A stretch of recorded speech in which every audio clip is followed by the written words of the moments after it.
మనకు వినాయక చవితి పండుగ 7వ తేదీ నుంచి స్టార్ట్ అవుతుంది. ఈ పండుగ 3 రోజులకి మనం నిమజ్జనం స్టార్ట్ చేస్తాము. ఈ 3 రోజుల్లో ప్రశాంతమైన వాతావరణంలో ప్రతి ఒక్కరూ సంతోషంగా ఈ పండుగను జరుపుకోవాలి. ఈ పండుగను జరుపుకోవాలంటే కులానికి కానీ మతానికి కానీ ఎవరు కూడా మనము వ్యతిరేకంగా ఉండకూడదు. మనమందరము ఒకటే కులం, ఐకమత్యంగా ఉండడమే మన కులం. మనం ఏం చేసినా మంచి చేయాలి. చెడు చేస్తే సమాజానికి నష్టం జరుగుతుంది. మనము ఉండలేము. అది గుర్తుపెట్టుకోవాలి. ఎవడు కూడా ఏమి ఎక్కువ పోయేది ఉండదు. పుట్టినోడు ఏదో రోజు పోవాల్సినదే. మనం ఉన్నందులో మంచి చెడు ఉంటాయి. మనం ఈ వెలుగొడు గ్రామానికి ఏం చేసినాం, ఎంత మంచి చేసినాం, ఎంత ఐకమత్యంగా ఉన్నాం, మన గ్రామానికి ఎంత మంచి పేరు ఉంది, అది చూసుకోవాలి. మీ ఆనందానికి మేము సపోర్ట్ గా ఉంటాం. మా పోలీస్ డిపార్ట్మెంట్ ఎప్పుడు కూడా మీకు పక్కా బందోబస్తు ఉంటుంది. మంచి క్రమశిక్షణతో మీ యొక్క హక్కుల్ని కూడా ఎక్కడ కూడా ఇబ్బంది లేకుండా మేము సపోర్ట్ చేస్తాం. కానీ మనకు ఒక సిస్టమ్ ఉంది. ఆ సిస్టాన్ని గౌరవించాలి. పెద్దోళ్ళ కాలం నుంచి ఈ గ్రామంలో ఏం ఆచారం ఉంటే అదే ఆచారాన్ని మేము అమలు చేస్తాం. గ్రామంలో జీవితాంతం ఇక్కడే మీరు ఉంటారు. ఈ గడ్డ మీది, ఈ ప్రాంతం మీది, ఈ రాజ్యం మీది. ఈ గ్రామాన్ని, మీ గడ్డకు మీరు ప్రశాంతత ఏర్పాటు చేసుకోవాలి. ఏ కులం నుంచి కానీ, ఏ ప్రోగ్రాం, ఏ పండుగ వచ్చినా కూడా అందరం కలిసిమెలిసి చేసుకోవాలి. మన రంజాన్ వచ్చినా కానీ, మన హిందువుల పండుగలు వచ్చినా కానీ, యేసు ప్రభు పండుగలు వచ్చినా కానీ అందరం కూడా ఆనందంగా, సంతోషంగా కలిసిమెలిసి ఒకరిలో సపోర్ట్ గా ఉంటూ పండుగ జరుపుకుంటే హ్యాపీగా ఉంటుంది. మనం ఎందుకు చేసుకుంటున్నాం ఈ పండుగ? ఆనందం కోసమే కదా. మరి ఆనందంతో చేసుకుంటామా, గొడవ చేసుకుంటామా?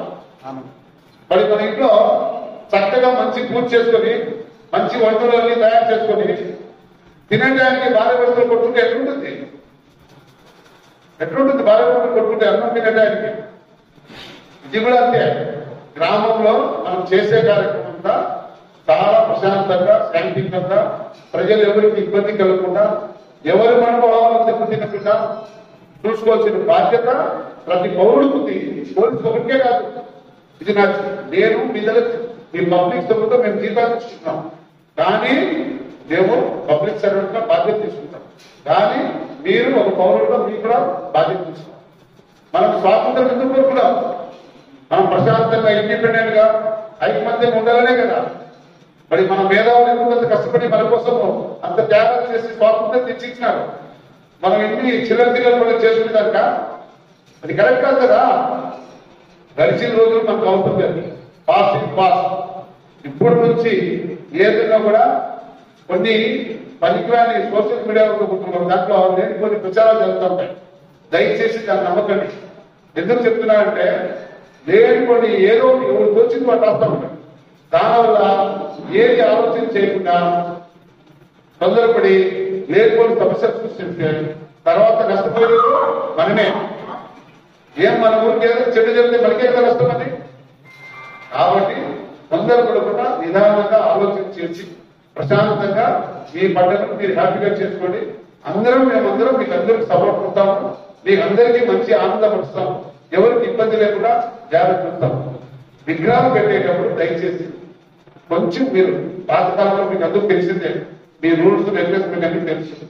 ఎవరికి ట్రాఫిక్ అంతరం లేకుండా ఫస్ట్ ప్లేస్ చూసుకొని 10 మందికి ఇబ్బంది కలగకుండా జాగ్రత్తగా విగ్రహం ఏర్పాటు చేస్తారు. విగ్రహం పెట్టిన తర్వాత కంపల్సరిగా మీ కమిటీ సభ్యులు 5 మంది కంపల్సరీ ఉండాలా విగ్రహం దగ్గర. నైట్ టైమ్స్ మాత్రం కంపల్సరీగా 5 మంది మీరు కాపులా ఉండాలి. మేము పోలీస్ మీరు మేము కూడా పెడతాం. మేము అధికారులు మేము తిరుగుతాం బయట. కాకపోతే విగ్రహానికి కాపులా కావాల్సింది మీ బాధ్యతే. నైట్ టైం 5 మంది కంపల్సరీ ఉండాలా. నెక్స్ట్ రెండో విషయం ఏమంటే దయచేసి ఈ 3 రోజులు తాగుడుకు మానుకోండి. తాగడం వల్లే సర్వనాశనం అయిపోతున్నారు. ఎవరు ఏం మాట్లాడుతారో వారికే తెలియదు. పెద్ద చిన్న మర్యాద ఏం లేకుండా మాట్లాడతారు. వాళ్ళు 3 అంశాలు వేసుకుంటే ఏం మాట్లాడతారో వారికే తెలియదు. వాళ్ళ అమ్మ నాయన మాత్రం అన్నం పెట్టాడు. అట్టవాడు అమ్మ నాయన జన్మనిచ్చిన తల్లిదండ్రులకి అన్నం పెట్టాడు. వాడు బయట మాత్రం మీసాలు తింటూ ఉంటాడు. నా హద్దు చూడు, నా పౌరు చూడండి, వాళ్ళకి ఏముండదు. ఆ కైలు తగ్గితే తాను పట్టుకుంటాడు. అది కరెక్ట్ కాదు. మనము మంచి భక్తి శ్రద్ధతో పండుగ జరుగుతున్నాం. తాగేది దయచేసి మానుకోండి. ఎటువంటి మనసులో మేము డ్రగ్ అండ్ అడిక్షన్ కూడా పెట్టింటాం. ఎవరైనా తాగితే మనకి చెక్ చేసి ఎత్తపోయి మనకి హాస్పిటల్ పంపించేస్తాం. అది కూడా చెప్తున్నాం. దయచేసి తాగేది మానుకోండి. తర్వాత ఎటువంటి పరిస్థితుల్లో డీజే అలవ్ లేదు. డీజే అనే ప్రసక్తి లేదు, డీజే అలవ్ లేదు. అది మా ఫస్ట్ నేను మైండ్ లో పెట్టు.